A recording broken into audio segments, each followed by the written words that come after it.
When Dinosaurs Came with Everything, written by Elise Broach, illustrated by David Small. Friday is errand day. My mom goes on boring errands, and I have to go with her. And this Friday seemed like every other Friday until we got to the bakery. A sign above the donuts read, "Buy a dozen, get a dinosaur." I couldn't believe my eyes. Neither could my mom. "They must mean a toy," she said. But when I took the box of donuts, the lady behind the counter said, "Hold on, little guy, don't forget your dinosaur." And there he was. "Mom!" I yelled. It was a triceratops. "What?" cried my mom. She did not look happy. "How are we supposed to get that home?" The bakery lady smiled. "Oh, don't worry, he'll follow you. They always do." And he did, all the way to the doctor's office where I had to go in for my checkup. My mom shook her head. "What are we going to do with him now?" She looked him up and down. That took a while. "We can't bring him inside," she said finally. "He'll have to stay in the parking lot." I told him not to talk to strangers. After my checkup, I asked for a sticker, like usual.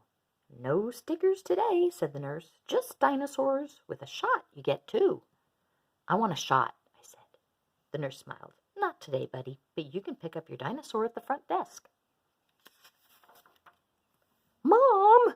I yelled. There at the front desk was a Stegosaurus. "What on earth is going on?" my mom cried. "It's a special day," the nurse explained. "Today, dinosaurs come with everything." "Yes!" I said.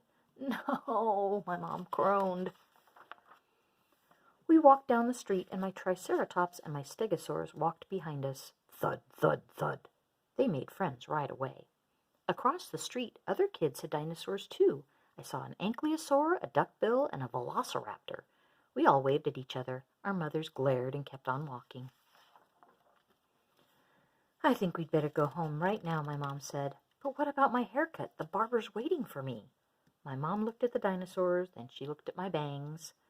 "The barber always gives you a balloon, right? Doesn't he? A nice balloon?" "Uh-huh," I said.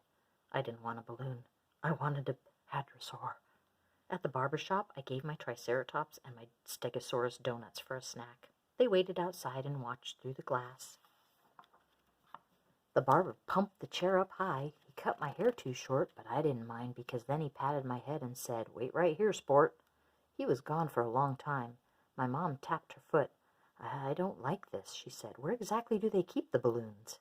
Just then the barber came back with something flying over his head. It wasn't a balloon. "Mom!" I yelled. It was a pterosaur.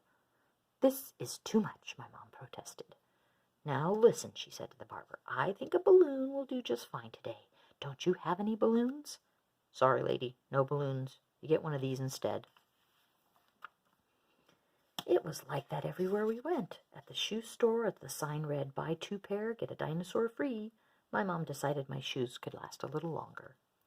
At the theater, we could hear the popcorn man shouting, "Butter? No butter? You want a dinosaur with that?" My mom said we'd go to the movies another day. At the diner, I wanted to stop for a hamburger, but then a girl walked out with a Tyrannosaurus Rex. "Okay, that's it," my mom cried. "We are definitely not having lunch there." She looked at my Triceratops, my Stegosaurus, and my pterosaur. "What are we supposed to do with all of these dinosaurs? We don't have room for them. We can't take care of them." I hugged her leg. "Don't worry, Mom. They can live in the backyard." My mom shook her head. "Sweetheart, they're not toys. Dinosaurs are a lot of work." "But, Mom, look, they eat anything. They sleep outside. I'll do everything. I promise. Please, Mom, please." My mom sighed. "Well, I suppose we can't just leave them here. Thank heavens we didn't stop at the diner." We hurried home, and my dinosaurs hurried after us. Thud, thud, thud, flap, flap, flap. When we were almost there, we saw a little duck-billed dinosaur standing alone on the street corner. He looked lost. "Mom, that's a baby hadrosaur. He's all by himself." "Sweetie, we've already got our hands full." The hadrosaur followed us. It wasn't my fault. When we got home, my mom needed to lie down, so I made lunch for the dinosaurs. Then I showed them where to go to the bathroom. I told them to stay out of the neighbor's yard because of the mean dog.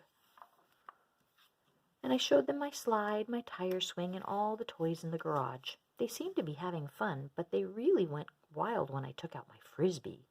The hadrosaur had the first throw. The frisbee landed on the roof. I saw my mom watching from the window.